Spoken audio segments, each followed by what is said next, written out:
Recorded Books and RB Digital present Chasing Graves by Ben Galley. Narrated by Maura Quirk and Samuel Rukin.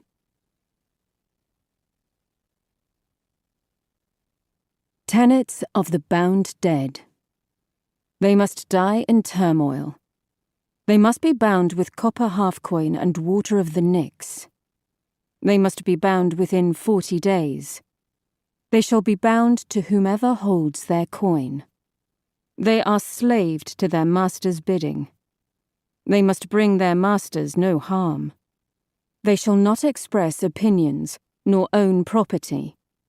They shall never know freedom unless it is gifted to them. Prelude. The last droplets of water trembled on the lip of the flask, beads of dirty glass refusing to let go. She shook them, and one met her parched tongue. The other fell between her boots, striking the blistered sand with a hiss. She clenched a fist, buckling the tin flask. The day was an oven, determined to roast her.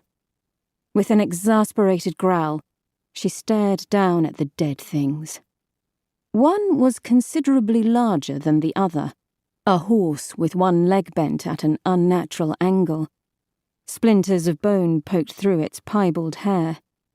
Its chestnut eyes were bulged and clouded in the desert heat. The other corpse was smaller, man-sized, and wrapped in leather sacking. It had been trussed in thick rope, the tail of which was tied in several knots about her waist. Both had begun to stink. The woman scanned the horizon once again, blurred as it was by heat.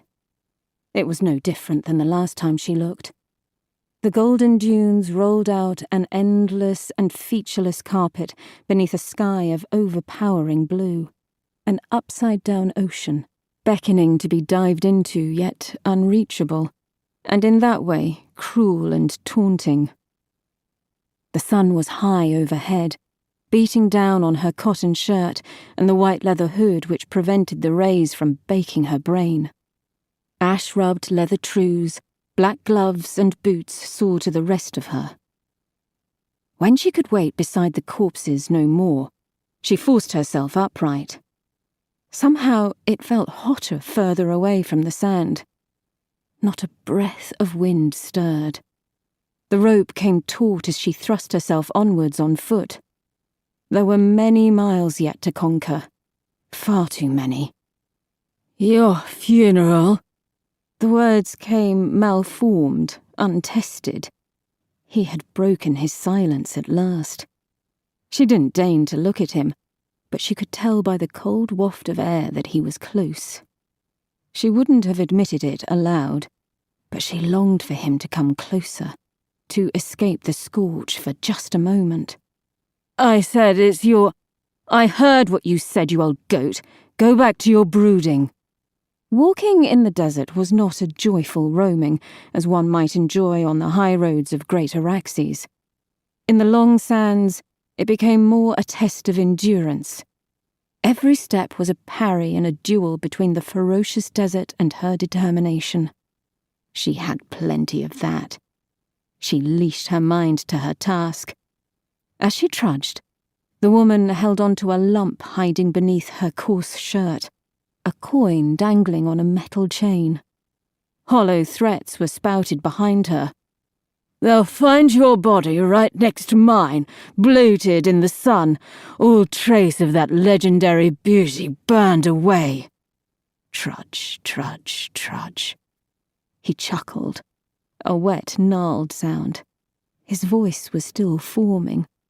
She jerked the body, rope sharp against her cracked hands. "They'll drag your corpse away like a piece of weak old beetle meat, just as you have the temerity to treat To keep listening to this audiobook, I've left you a link in the description so you can do it, at no cost thanks to Audible's 30-day free trial.